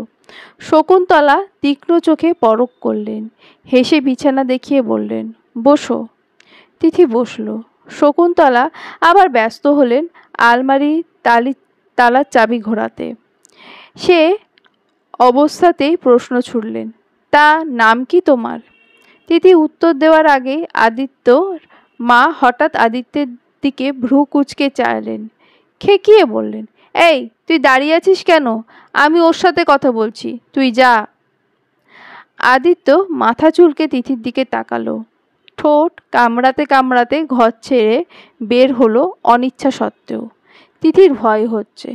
আদিত্য থাকলে একটু স্বস্তি না হলেও শান্তি লাগতো, কিন্তু এখন যেন বিব্রত বোধ তুমুল জেকে বসল। আদিত্যের মা এসে তিথির পাশে বসলেন, কোমল কণ্ঠে বললেন, কি নাম বললে না? তিথি নিচের দিকে চেয়ে থেকে বলল, তিথি। পুরো নাম কি? তিথি একটা ঢোক গিলে বলল, সুব্রতা তিথি মিত্র। শকুন্তলা যেন হোঁচট খেলেন, চিকন চোখে চেয়ে বললেন, তোমরা মিত্র? তিথি ক্ষীণ মাথায় নাড়ালো। শকুন্তলা গভীর কণ্ঠে বললেন, আমাদের কি বংশ জানো? তিথি উত্তর দিল না, চেয়ে থাকলো ভয়ে ভয়ে। শকুন্তলা নিজে থেকেই বললেন, আমরা সাহা। কত উঁচু বংশ জানো? তিথি চুপ করে থাকলো। শকুন্তলা যত্র প্রশ্ন ছুড়লেন আবার, সম্পর্কে যাওয়ার আগে জানতে না তুমি? আদিত্য বলেনি? তিথি দুদিকে মাথা নেড়ে না জানালো। তোমার বাবা কি করেন? তিথি মিহি কণ্ঠে বলল, বাবা জেলা প্রশাসক। শকুন্তলা একটু স্বস্তি পেলেন, ভাবলেন, যাক, ছেলে অন্তত কাদায় পা দেয়নি। পর মুহূর্তে থমথমে কণ্ঠে বললেন, আর মা, সে কি গৃহিণী নাকি চাকরি বাকরি করে? তিথি এবার চোখ তুলে চেয়ে আবার নামিয়ে নিল, বলল, জি, মা স্কুল টিচার, আর একটা টেলার্স আছে ওনার। শকুন্তলা মুখ কুঁচকে বললেন, টেলার্স মানে দর্জির দোকান? কেন? তোমার বাবা তো জেলা প্রশাসক, তাহলে তোমার মা কেন এই কাজ করেন? তিথি জিভ দিয়ে ঠোঁট ভেজালো। কথাটা উচ্চারণ করতে বুক ফাটলেও মৃদু স্বরে বলল, আমার মা বাবা আলাদা থাকেন। শকুন্তলা মুহূর্তেই জ্বলে উঠে বললেন, কি, তোমার মা ডিভোর্সি? তার মানে স্বামীর সংসার করতে পারেননি? তিথি ব্যস্ত হয়ে বলল, না না, ডিভোর্স হয়নি, এমনি আলাদা থাকেন। শকুন্তলা মুখ বেঁকিয়ে বললেন, চুপ করো তো বাপু, যা বোঝার আমি বুঝে গেছি। ডিভোর্স হওয়া আর স্বামীর থেকে আলাদা থাকার একই মানে। তা কেন আলাদা হলেন? তোমার বাবা বাইরে কোথাও ছুকছুক স্বভাব ছিল নাকি? বা তোমার মায়ের? পুরুষ মানুষের এমন থাকতেই পারে। নির্ঘাত তোমার মায়েরও ছিল কোনো কেচ্ছা, তাই স্বামী তাড়িয়ে দিয়েছেন, তাই না? তা তোমার বাবা আর বিয়ে করেছে? তিথি লজ্জায় চোখ খিচে বুঝে নিল, শ্বাস আটকে আসছে কথা বলতে। শকুন্তলা বুঝলেন এই মেয়ে জবাব দেবে না। হঠাৎ চিল্লে ডাকতেন, এই আদিত্য, আদিত্য! ডাকার কয়েক সেকেন্ডের মাথায় তৎপর পায়ে হাজির হলো আদিত্য। হ্যাঁ মা। শকুন্তলা উঠে দাঁড়ালেন, ব্যস্ততা দেখিয়ে বললেন, ওকে বাসায় পৌঁছে দিয়ে আয়। আদি একটু অবাক হলো, একবার তিথিকে দেখে আবার মায়ের দিকে চেয়ে বলল, কিন্তু মা, ও তো প্রথমবার এলো, খালি মুখে। শকুন্তলা তেতে বললেন, যা বলছি কর। দুদিনেই মায়ের মুখের উপর কথা বলছিস? দেখেছিস এত তাড়াতাড়ি পরিবর্তন আসছে, কি ব্যাপার? শেষ কথাটা তিথির দিকে তাকিয়ে বললেন শকুন্তলা। ইঙ্গিতে তিথিকে দায় দিলেন, পরিষ্কার বুঝল তিথি। তবু সে নিশ্চুপ, কারোর দিকেই দেখছে না চোখ উঠিয়ে। আদিত্য মায়ের ব্যবহারে হতভম্ব, কুল কিনারা পেল না। কথা না বাড়িয়ে তিথিকে বলল, চলো। তিথি বসা থেকে উঠে দাঁড়ায়, শকুন্তলার উদ্দেশ্যে নম্র কণ্ঠে বললেন, আসছি। শকুন্তলা জবাব দিলেন না। তিথি সামনে হেঁটে গেল। আদিত্য বিষয়টা মাথা মুন্ডু বুঝল না। প্রথমে তো সবই ঠিক ছিল, হঠাৎ পরিবেশ এমন নীরব হলো কেন? ঠিক তখনই ঘরে ঢুকছিলেন সমীরণ। তিথি সামনে পড়ল। সমীরণকে দেখে না চেনাই বেরিয়ে এলো ঘর ছেড়ে। এমনিতেই গলার মধ্যে এক সমুদ্র কান্না দলা পাকিয়ে বসে আছে। বাবা মাকে নিয়ে এমন কটু বাক্য এই প্রথম নয়। সে ছোট্ট থেকেই শুনে বড় হচ্ছে তারা, হয়তো বাকি জীবনও শুনতে হবে। সমীরণ কপাল কোঁচকালেন। তিথির যাওয়ার দিকে থেকে চোখ সরিয়ে জিজ্ঞাসা নিয়ে আদিত্যের দিকে ফিরলেন। আদিত্য চুপচাপ বাবাকে দেখে মাথা নিচু করে বেরিয়ে গেল। সমীরণ কিছুক্ষণ অবাক হয়ে চেয়ে থাকলেন সেদিকে। ওরা যেতেই উদ্বেগ নিয়ে স্ত্রীকে প্রশ্ন করলেন, মেয়েটা কে? শকুন্তলা ঝাঁঝালো কণ্ঠে বললেন, তোমার ছেলে জুটিয়েছে। সমীরণ বলল, দেখতে তো ভালোই। শকুন্তলা অধৈর্য কণ্ঠে বললেন, রাখো তো তোমার ভালো, বাবা মা আলাদা থাকে, তারপর নিচু জাতের। হায় ভগবান, দুনিয়ায় আর মেয়ে পায়নি তোমার ছেলে? সমীরণ চুপ করে থাকলেন, আসন্ন ঝড়ের আবহাওয়ার মতো। হঠাৎ প্রসঙ্গটা সম্পূর্ণ পাল্টে দিলেন, বাইরে তোমাকে ডাকছে, যাও। কাঁধে তোয়ালে ঝুলিয়ে ওয়াশরুমে ঢুকে পড়লেন সমীরণ।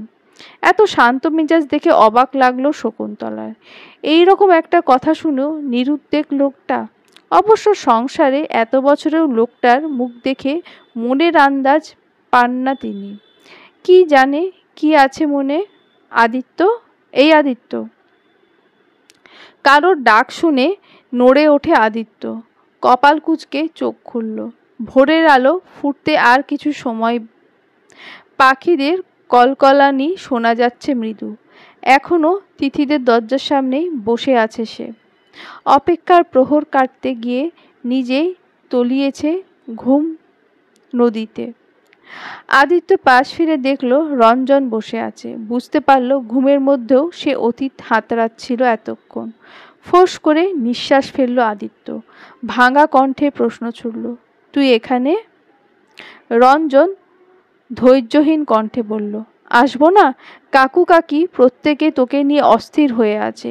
আমি জানতাম তোকে এখানেই পাওয়া যাবে, তাও ওনাদের কিছু বলিনি। যতবার জিজ্ঞেস করেছে বলেছি জানি না। আদিত্য ক্ষীণ কণ্ঠে উত্তর দিল, ভালো করেছিস।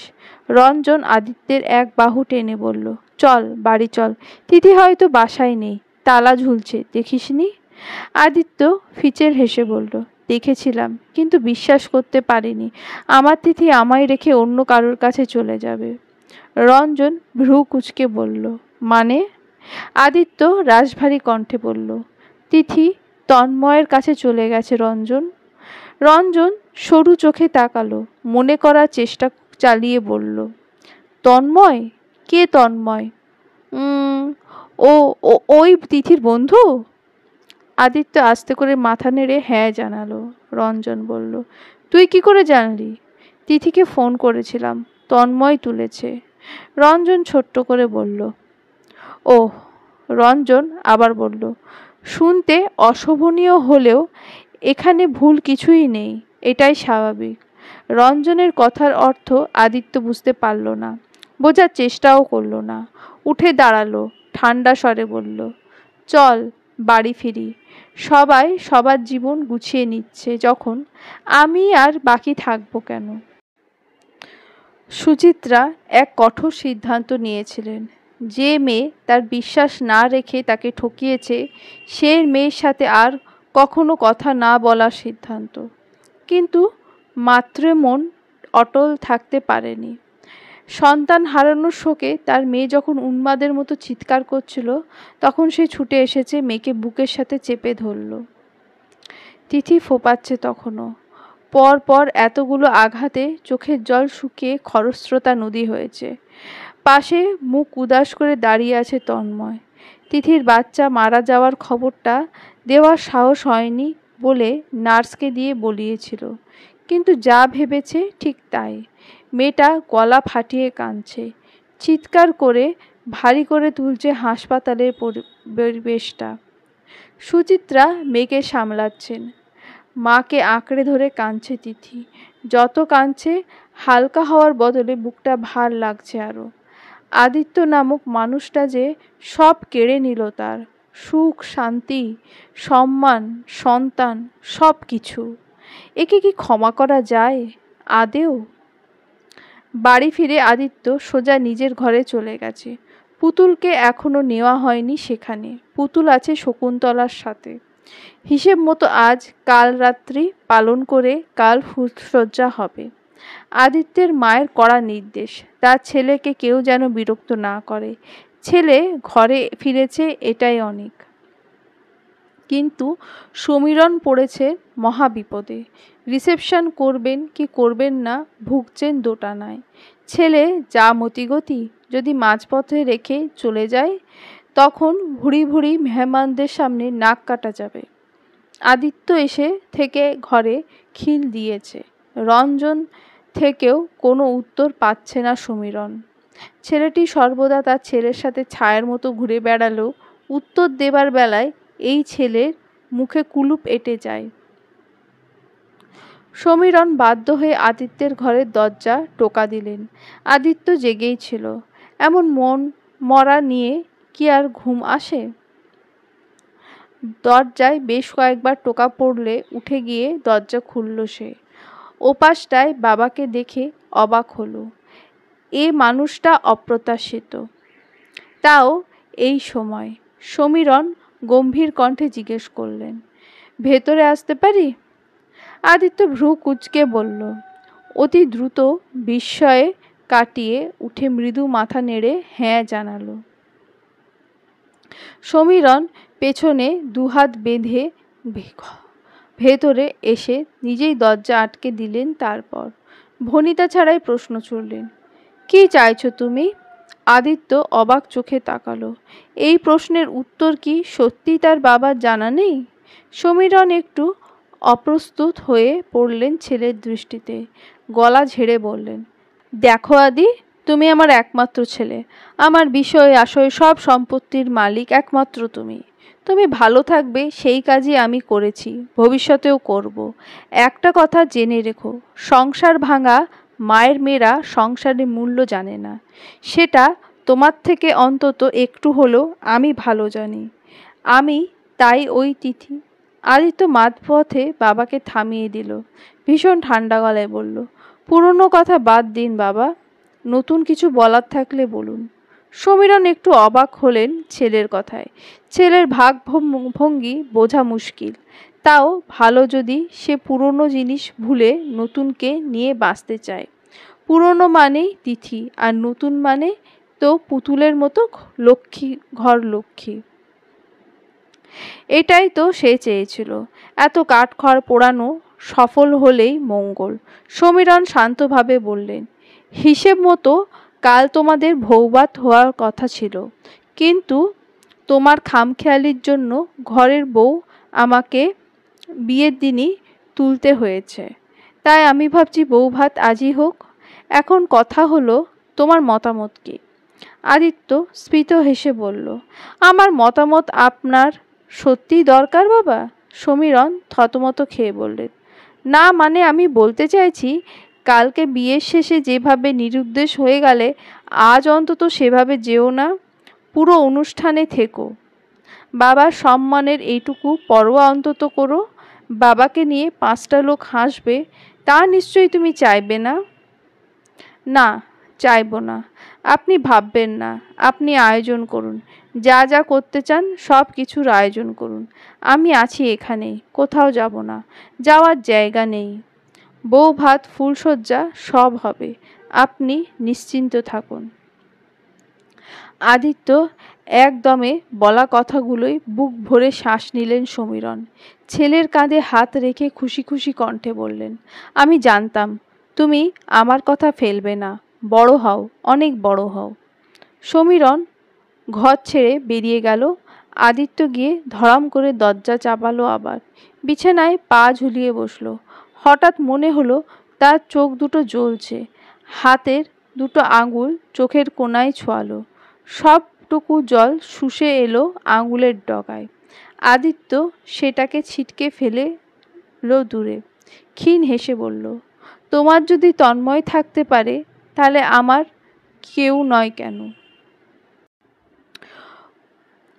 দূরে জারুল গাছে উল্টো হয়ে ঝুলছে সারি সারি বাদুড়। রাতের এই সময়ে কি অদ্ভুত দেখাচ্ছে ওদের।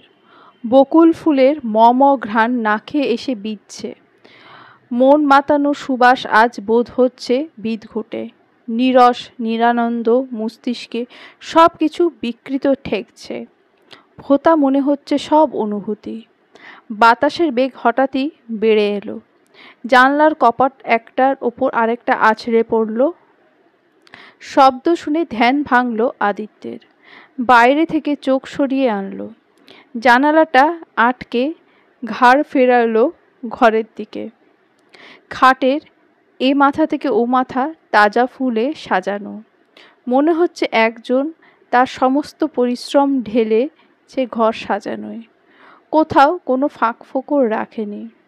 বিছানার ঠিক মাঝখানে গোলাপের টকটকে পাপড়ি দিয়ে হার্ট শেপ আঁকা। আর তার ভেতর লিখেছে A+B। আদিত্য খুব মন দিয়ে লেখাটা দেখল। তার কাছে ভীষণ অপ্রিয় আর অদ্ভুত ঠেকল পি শব্দটা। মনে হলো বেমানান। বিছানার উপর হাঁটু ভাঁজ করে বসল সে। হাত এগোলো লেখাগুলোর দিকে। সুগভীর মনোযোগে পি শব্দটাকে বদলে দিল টিতে। লেখাটা এখন A+T। এইটুকু করায় আদিত্য ভীষণ আনন্দ হলো। ঝুঁকে গিয়ে চুমু খেলো তাতে। হঠাৎ ওয়াশরুমের দরজা খোলার শব্দ কানে আসে। আদিত্য তৎপর হয়ে উঠে বিছানার একপাশে বসল। পুতুল বেরিয়েছে, হাতে তোয়ালে, পরনে সুতির শাড়ি। রিসেপশনের রমরমা আয়োজন শেষ হয়েছে অনেকক্ষণ। একটু আগে তাদের দুজনকে ঘরে দিয়ে সব নিয়ম শেষে বেরিয়েছে সবাই। আদিত্য এবার পুতুলের দিকে তাকালো। গোসল সেরেছে, ভারী মেকআপ তুলে বেরিয়ে এসেছে নিজস্ব মুখ। মেয়েটার গায়ের রংটা শুধু ফর্সা, এছাড়া আর কোনো বিশেষত্ব নেই। অথচ তিতি ধবধবে ফর্সা না হলেও মুখ জুড়ে যেন মায়াবী পরীরা ছুটে বেড়ায়। আদিত্য চট করে চোখ ফিরিয়ে নিল। গায়ের কোটটা খুলে রাখলো চেয়ারের হাতলের ওপর। টেবিলের ওপর রাখলো কবজিতে বাঁধা ঘড়িটাকে। পুতুল আস্তে করে এসে বসলো বিছানার ওপাশে।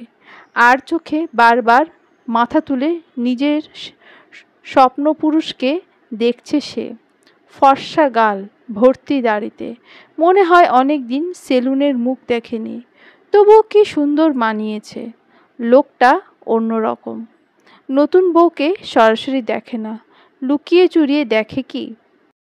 এখানকার সবাই তার গায়ের রঙের প্রশংসায় পঞ্চমুখ। শাশুড়ি পরতে দিয়েছে পাতলা শাড়ি। সুস্মিতা বলেছে যতটা পারা যায় শরীরের ভাঁজ মেলে রাখতে আদিত্যের সম্মুখে। কিন্তু সে লোক কি একবারও তাকাচ্ছে? লোকটা ভাত কাপড় দেওয়ার সময় মুখে কুলুপ এঁটেছিল। সবাই কতবার বলতে বলল, শিখিয়ে দেওয়া কথা, আজ থেকে আমি তোমার ভাত কাপড়ের দায়িত্ব নিলাম। অথচ এই লোক বলেইনি। তবুও খারাপ লাগেনি পুতুলের। থালাটা হাতে দেওয়ার সময় যখন আদিত্যের একটা আঙুলের স্পর্শ লেগেছিল, তখন সমগ্র শরীরে বয়েছে তুমুল শিহরণ। তখনও সে মুগ্ধ চোখে দেখেছিল কালো রঙের মোড়ানো লোকটার ফর্সা সৌন্দর্য। পুতুলের লজ্জা লজ্জা অনুভূতি হচ্ছে। গলা থেকে শব্দ বের করতে বুক কাঁপছে যেন।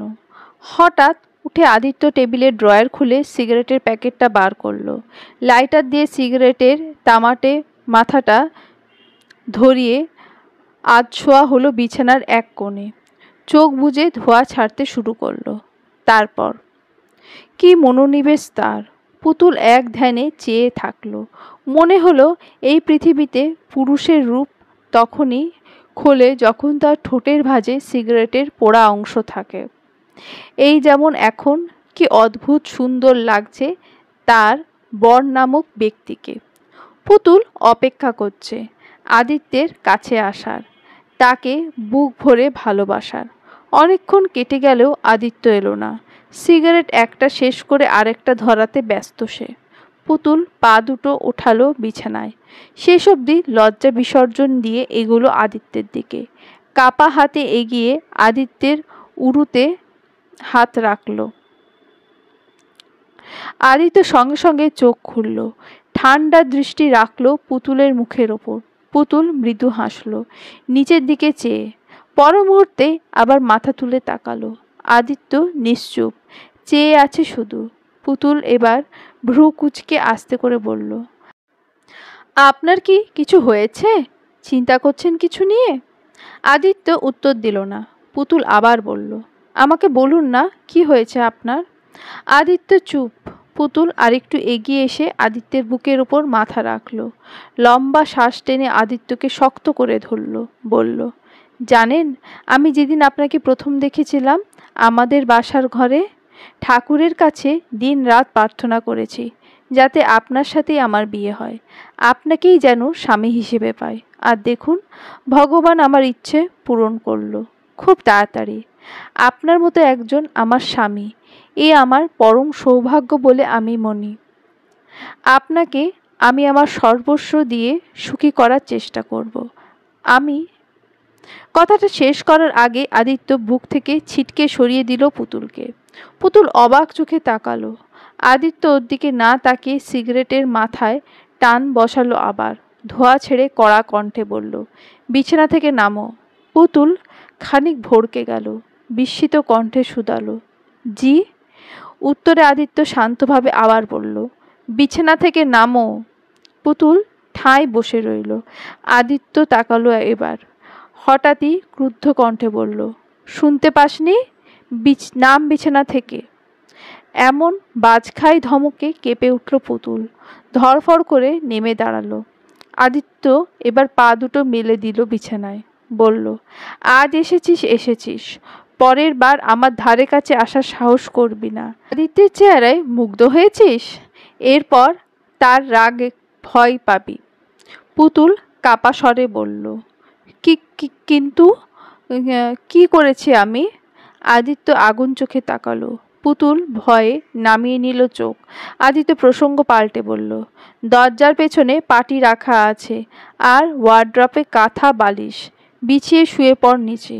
ঘরে জায়গা দিয়েছি, এই অনেক, ভুলেও আমার বিছানায় উঠবি না।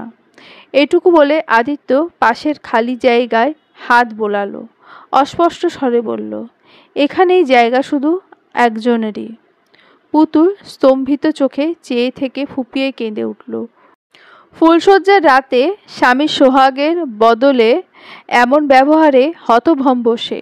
পুতুলকে থম মেরে দাঁড়িয়ে থাকতে দেখে আদিত্য ধমকে বলল, সঙ্গের মতো দাঁড়িয়ে আছিস কেন? সর সামনে থেকে। পুতুল আবার কেঁপে উঠল। তাড়াহুড়ো করে পাটি বালিশ কাঁথা এনে মাটিতে বিছায়। তড়িৎ বেগে শুয়ে পড়ে। আদিত্য হাতে সিগারেট শেষ করে অ্যাশট্রেতে ফেলল। বিছানা ছেড়ে নেমে হেঁটে গেল দরজার দিকে। পুতুল মুখ উঁচিয়ে দেখল একবার। পর মুহূর্তেই বালিশে মুখ বুঝল। মনে প্রশ্ন এলেও ছোড়ার সাহস পেল না। আদিত্য দরজা খুলতেই ওপাশে রঞ্জনকে দেখে ভ্রু কুঁচকাল। রঞ্জন অবাক হয়ে বলল, বাহ, মাত্রই দরজা টোকা দিতে যাচ্ছিলাম, খুলে দিলি এর আগেই? তুই এই সময়? রঞ্জন পাল্টা প্রশ্ন করল। তার আগে তুই বল, কোথায় যাচ্ছিস? আদিত্য নিচের দিকে চেয়ে ছোট্ট করে বলল, রঞ্জন ভ্রু নাচিয়ে বলল, কোথায় জানতে পারি? আদিত্য বলল, জানি না। রঞ্জন খোঁচা মেরে বলল, আরে ফুলশয্যা কি হবে, করবি না? আদিত্য তাকালো, অসহায় কণ্ঠে বলল, আমি পাচ্ছি না রে রঞ্জন, তিথির জায়গায় অন্য মেয়েকে ভাবতে আমি কোনো দিন পারবো না।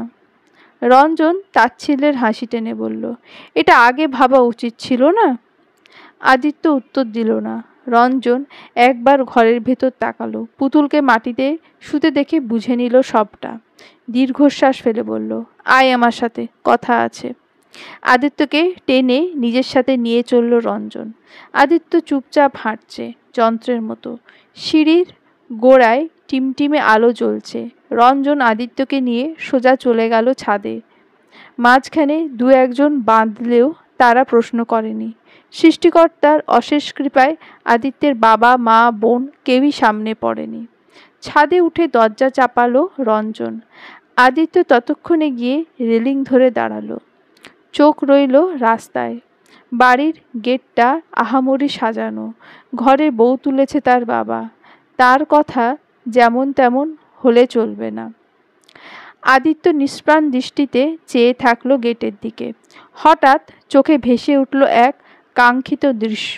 এই তো সাজানো একটা গাড়ি এসে থেমেছে বাড়ির সামনে। সবার প্রথমে নামলো সে, এরপর হাত বাড়িয়েছে কারোর আশায়। অতি আকাঙ্ক্ষিত একটি হাত তার হাত ছুঁল। ধীর পায়ে নামলো গাড়ি থেকে। মেয়েটির মুখ তখনও অস্পষ্ট। একটু বাদেই সে মুখ তুলল। এই তো তিথি। হ্যাঁ, তিথিই তো। ইস, বউ সেজে মেয়েটা লাল টুকটুকে বেনারসি গায়ে মুখ মুড়িয়েছে। কি সুন্দর, কি সুশ্রী লাগছে। আদিত্য তাকে কোলে তুলল। চারপাশ থেকে হচ্ছে ফুলের বর্ষণ, সেই সাথে ভাসছে উলুধ্বনি। তিথিকে কোলে নিয়ে বাড়ির আঙ্গিনায় প্রবেশ করল আদিত্য। এমন রঙিন মুহূর্ত মরুভূমিতে এক পশলা বৃষ্টির আস্বাদন দিল। খাঁ খাঁ করা বুকটা তৃপ্তি পেল, ভীষণ তৃপ্তি। রঞ্জন আদিত্যের কাঁধে হাত রাখতে আদিত্য চমকে উঠল। একবার রঞ্জনের দিকে তাকিয়ে আবার গেটের দিকে ফিরল। হতাশ হলো দৃষ্টি। বুঝতে অসুবিধা হলো না, এতটা সময় স্বপ্ন সমুদ্রে ডুবেছিল সে। রঞ্জন কোমল কণ্ঠে বলল, আমি জানি তোর মনের অবস্থা, তবুও একটা কথা বলতাম, শুনবি? আদিত্য সামনে চেয়ে বলল, বল। রঞ্জন একটু চুপ থেকে বলল, তিথি হাসপাতালে। আদিত্য তড়িৎ গতিতে ঘাড় ফেরালো রঞ্জনের দিকে। চোখে মুখে জিজ্ঞাসা নিয়ে বলল, কি বলছিস? ও তো তন্ময়। রঞ্জন মৃদু হেসে বলল, না, ও তন্ময়ের কাছে না, ও হাসপাতালে। আদিত্যের উদ্বিগ্নতা কয়েক গুণ বেড়ে গেল। ভীত কণ্ঠে শুধালো, তুই জানলি কি করে? রঞ্জন ফোঁস করে নিঃশ্বাস ফেলে বলল, আমাকে ওর চাচা সঞ্জীব মিত্র বলেছেন।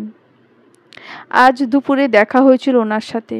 যদিও তিথির কথা যেচে আমি জিজ্ঞেস করেছিলাম, কারণ তোর কাছে শোনা কথাটা আমার হজম হয়নি। তখন উনি বললেন, কাল রাতে তিথিকে বাসায় না পেয়ে তিথির মা সঞ্জীবকে ডাকেন।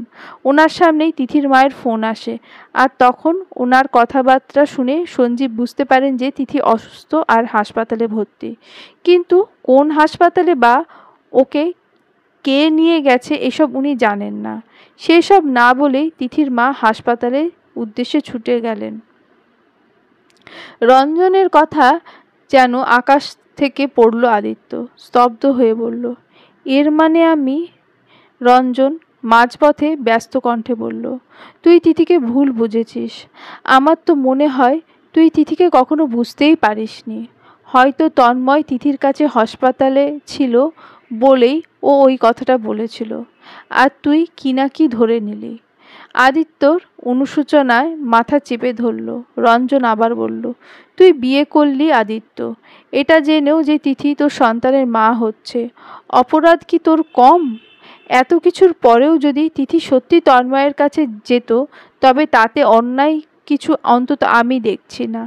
আসলে আমরা মানুষ এই রকমই, নিজের 100 ভুল শুধরে নিতে পারি, কিন্তু অন্যের একটা ভুল ভালোবেসে শোধরাতে পারি না। নিজের ত্রুটি মেনে নিয়ে বলি আমি ভালো, অথচ অন্যের বেলায় এই নিয়ম কখনোই না। তার সামান্য ভুল অন্যায়, আর আমার অন্যায় আমার কাছে একমাত্র অন্যায়। আদিত্য তাকালো অবিশ্বাসের দৃষ্টিতে। রঞ্জনের মতো চুপচাপ শান্ত ছেলের মুখে এমন কথা শুনে বিস্মিত সে। রঞ্জন একটু হেসে বলল, অবাক হচ্ছিস? আমিও অবাক হয়েছিলাম যেদিন তুই নিজের মুখে তিথিকে বললি অ্যাবর্শন করাতে। আমিও তখন ভাবছিলাম, এটা আদেও তুই ছিলি? আদিত্য ধরা কণ্ঠে বলল, সব জেনেও একথা বলিস না রঞ্জন, আমার হাত পা বাঁধা ছিল। না, তোর হাত পা তুই নিজেই বেঁধেছিস, অন্যকে তোকে আষ্টেপৃষ্ঠে বাঁধতে সাহায্য করেছিস। তুই যখন কাল 7 পাক অসম্পূর্ণ রেখে চলে গেলি, বিশ্বাস করবি না আমি ঠিক কতটা খুশি হয়েছিলাম। ভেবেছিলাম হয়তো তুই তিথির কাছে ফিরছিস। মেয়েটা আমাকে একের পর এক কল করেছে ফোনে, কিন্তু কি উত্তর দিতাম আমি? সব জেনেও তোর সঙ্গ আমাকে দিতে হচ্ছে। ওর চোখে আমি কি কম অপরাধী?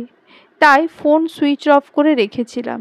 কিন্তু এরপর তুই যখন আবার ফিরে এসে বিয়ের মণ্ডপে বসলি আর একের পর এক সব নিয়ম পালন করে শেষ অবধি বিয়েটা সেরে নিলি, তখন আমার মনে হলো যে তুই আসলেই তিথিকে কখনো ভালোই বাসিসনি। আমি জানতাম তিথি আমার কাছে প্রশ্ন করত তুই বিয়ে করেছিস কি না, বা আমি বললেও বিশ্বাস করতো না। তাই ওর উত্তর হিসেবে তোর বিয়ের ছবি সঙ্গে সঙ্গে সোশ্যাল মিডিয়ায় আপলোড করেছিলাম। নিজের চোখকে তো আর অবিশ্বাস করবে না বল? একটু থেমে, যাকগে, পুরনো কথাতে বলে লাভ নেই। আসলে ভালোবাসা সবার ভাগ্যে জোটে না আদিত্য। তুই পেয়েও হারিয়েছিস। না, তুই হারাসনি, তুই তো একটা কচি বউ পেয়েছিস উল্টে। এখন তো প্রত্যেক রাত তোর সোহাগ রাত হবে। আদিত্য ধমকে বলল, রঞ্জন। রঞ্জন শুকনো হেসে বলল, এটুকুতেই চেতে যাচ্ছিস? অথচ বিশ্বাস কর আদি, আমি যদি তোর বন্ধু না হয়ে তিথির দাদা হতাম, আজ তিথি নয়, হাসপাতালে তুই থাকতি। শেষ কথাটায় আদিত্যর প্রতি রঞ্জনের তীব্র ক্ষোভ প্রকাশ পেল। কি শান্তভাবে জানালো সে। আদিত্য অবাক হয়ে তাকালো। হাঁ হয়ে এলো গোলাকার মুখ। রঞ্জন চলে গেল, পেছনে ফেলে গেল ঝিম মেরে দাঁড়িয়ে থাকা আদিত্যকে। আদিত্য অনেকক্ষণ চেয়ে থেকে হঠাৎ ধুপ করে বসে পড়ল। নিচে স্পিকারে গান বাজছে, তখন আনন্দ করছে, নাচ গানে মশগুল বিয়েবাড়ির সিংহভাগ সদস্য। আদিত্যের কাছে বিষের মতো মনে হলো এই আওয়াজ। দুহাত দিয়ে কান চেপে ধরল, শুনবে না এই শব্দ, কিছুতেই না। পরের দিন তিথিকে আনা হলো বাড়িতে। বিশ্রামহীন কান্নাকাটির ফলে মেয়েটা নেতিয়ে পড়েছে, চোখ মুখ ফুলে ফেপে একাকার, গলা বসে গেছে। এই 2 দিন তন্ময় পুরোটা সময় ওর সাথেই ছিল। সুচিত্রা 1000 বার বললেও হাসপাতাল থেকে এক চুলও নড়েনি, শুধু খাবার ওষুধ এগুলো আনতেই যা। বাকি পুরোটা সময় তিথির সঙ্গে ছিল ছেলেটা।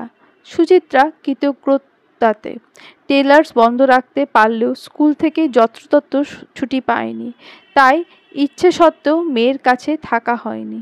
সেই জায়গায় তন্ময় ছিল বলে নিশ্চিন্ত ছিল, অন্তত অসুস্থ মেয়েটাকে একা থাকতে হয়নি। শরীর থেকে অনেক রক্ত চলে যাওয়ায় তিথির উজ্জ্বল ফর্সা মুখটা এখন ধবধবে ফর্সা লাগছে।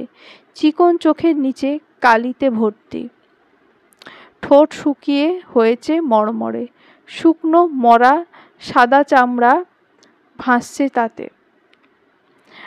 ভাগ্যবশত আজ শুক্রবার থাকায় সুচিত্রার কাজে যেতে হয়নি। তিথিকে খাটে শুইয়ে এসে প্রথমে রান্না চাপালেন তিনি। মেয়েটা অনেক দিন ঠিকমতো খায় না, শুকনো শরীর শুকিয়েছে আরও। কাজের চাপে ঠিকমতো খেয়াল রাখতে না পারলেও মায়ের চোখ তো সবই ধরা পড়ে। সুচিত্রা এক চুলোয় ভাত আর অন্য চুলোয় মুরগির মাংস বসিয়েছেন। তন্ময় বাইরে গিয়েছে কিছু একটা কাজে। তিথিও তখন বিছানায় হেলান দেওয়া, চোখ বন্ধ, মাথাটা দপদপ করছে। চোখে আশপাশ ব্যথা করছে। সুচিত্রা রুমে এসে চুল হাত খোপা করতে করতে বললেন, সোনু চল তোকে স্নান করিয়ে দেই। তিথি কেমন নড়ে উঠল, আতঙ্ক ফুটল মুখ জুড়ে। ভাঙা কণ্ঠে উদ্বেগ নিয়ে বলল, না মা, আমি পারবো, লাগবে না। সুচিত্রা ভ্রু কুঁচকে বললেন, কেন, আমি করিয়ে দিলে কি হবে? মায়ের কাছে লজ্জা পাচ্ছিস? ছোটবেলায় তো জামা কাপড় ছাড়াই ঘুরতিস। আজকের দিন পুরোটা সেবা করব তোর। আমি অসুস্থ হলে তুই করিস না? তিথি তবুও আপত্তি করল, মা, আমি পারবো। সুচিত্রা চোখ পাকিয়ে বললেন, চুপ, আয় নাম। অনেক বলেও কাজ হলো না যখন অগত্যা নেমে দাঁড়ালো তিথি। শরীরটা ভীষণ ক্লান্ত। মুখে পারবে বললেও সত্যি নিজেকে পরিষ্কার করার শক্তিটুকুও নেই। সুচিত্রা তিথিকে ধরে ধরে নিয়ে গেলেন ওয়াশরুমে। প্লাস্টিকের টুল পেতে বললেন, এখানে বসো। তিথি বসল। সুচিত্রা প্রথমেই ওর গায়ের ওড়না সরালেন, এরপর পাঞ্চ ক্লিপ বাঁধা উস্কো খুস্কো চুলটা খুলে দিলেন। তিথির মুখ ছোট হয়ে এলো ভয়ে। সুচিত্রা চুলে হাত বুলিয়ে নাক কুঁচকে বললেন, ইস, কি অবস্থা, কাকের বাসা হয়েছে দেখছি। শ্যাম্পু করে দিই দাঁড়া। তিথি আস্তে করে বলল, মা, দরকার নেই, থাক না, চুল ভেজাতে হবে না, যেমন আছে থাক। সুচিত্রা মৃদু ধমককে বললেন, তুই থাম তো। সুচিত্রা বালতি থেকে সবুজ মগটা ভরে পানি তুললেন। চুলের জট ছাড়াতে ব্যস্ত হলেন আগে। তিথি চুলে কানাসিথি করা। সুচিত্রা চুল নাড়াচাড়া করার ফাঁকে হঠাৎই এক জায়গায় চোখ আটকে এলো। থমকে থেমে গেল হাত দুটো। মেয়ের মাথার মাঝে সিঁথি ভর্তি লাল সিঁদুর। কানাসিথিতে ঢেকে রাখার ক্ষুদ্র প্রয়াস করেছিল মাত্র। সুচিত্রা চোখে ঠিক পড়ল আজ। হাত থেকে মগটা ফেলে দিলেন। পানিটুকু ছিটকে পড়ল এদিক ওদিক। সিমেন্টের ফলে অদ্ভুত শব্দ হলো তাতে। তিথি বুঝে নিল মায়ের কাছে ধরা পড়েছে সে। অপরাধীর মতো মাথা নামিয়ে নিল নিচে। সুচিত্রা অবাক কণ্ঠে বললেন, এই সিঁদুর আদিত্য পরিয়েছে? তার মানে তোরা বিয়ে করেছিস? তিথি মাথা নেড়ে হ্যাঁ জানালো। সুচিত্রা কেঁদে ফেললেন, বসে পড়লেন তিথির পাশে। তিথি ক্ষণিক আওয়াজে বলল, তোমার কি মনে হয় মা, তোমার মেয়ে বিয়ের আগে কারোর সন্তানের মা হবে? এতটাও অধম শিক্ষা আমি পাইনি। সুচিত্রা জলমাখা চোখে চেয়ে বললেন, কিন্তু কবে হলো এসব? 1.5 বছর আগে। সুচিত্রা অবাক হয়ে বললেন, কি? তবে এই বিয়েতে কোনো পুরোহিত ছিল না, না ছিল অগ্নিকুণ্ড, আর না কোনো মন্ত্রপাঠ। সেদিন মন্দিরে পুজো দিতে গিয়েছিলাম। আদিত্য ফোন করে বলল দেখা করবে। বললাম ওখানেই চলে আসতে। ও এলো। ওর মনে তখন কি চলছিল আমি জানি না, তবে কথা বলার এক পর্যায়ে সিঁদুর তুলে মাথায় পরিয়ে দেয় আমার, ঠাকুরের সামনে। বলল, আজ থেকে আমিও স্ত্রী, আমিও মেনে নিই, ভালোবাসি বলে। তারপর থেকে সিঁদুর পরে লুকিয়ে রাখতাম, কেউ জানতো না, আজ তুমি জানলে। সুচিত্রা ভারী নিঃশ্বাস ফেললেন। এজন্যই আমার হাতে স্নান করতে চাইছিলি না? তিথি মাথা নাড়ল। সুচিত্রা ফিচেল হেসে বললেন, ছেলেটা সিঁদুর পরিয়ে প্রেমের দোহাই দিয়ে বোকা বানিয়ে তোর সর্বস্ব কেড়ে নিল, কি চালাক। তিথি জবাব দিল না। ভেতরটা পুড়ছে। চোখের সামনে ভাসছে সেই অতীত। তখনও কি বুঝেছিল আদিত্য তার হবে না? তিথি তপ্ত শ্বাস ফেলল। হঠাৎই বৃষ্টিকে মনে পড়ল। বৃষ্টি আদিত্যকে তার কৃষ্ণ বলে সম্বোধন করত। নিস্তেজ ঠোঁট প্রসারণ করে হাসল তিথি। মনে মনে বলল, তুই ঠিকই বলতিস দিদি। আদিত্য আমার কৃষ্ণ। রাধা যেমন তার কৃষ্ণকে পেল না, তেমনই পেলাম না আমিও। কিন্তু রাধা জলে ডুবে মরলেও আমি বাঁচব, মাথা উঁচিয়ে বাঁচব। বাঁচতে তো আমাকে হবেই। দরজার ওপাশে দাঁড়ানো পাটা গুটিয়ে আবার আগের জায়গায় আনলো তন্ময়। হাতে ফুচকার প্যাকেট। তিথির জন্য আনা। বুকের মধ্যে পোষা চাপা উচ্ছ্বাস নিয়ে তিথির রুমে ঢুকতে গিয়ে সুচিত্রা তিথির সব কথা কানে এসেছে তার। ভেতরটা থরথর করে কাঁপছে তন্ময়ের। এর মানে তিথি আদিত্যের স্ত্রী?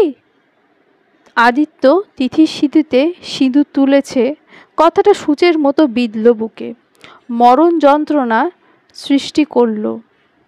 তিথিকে এ জন্মে সত্যিই সে পাবে না? তিথি তাকে ভালোবাসবে না? কোনো দিন না? চলবে।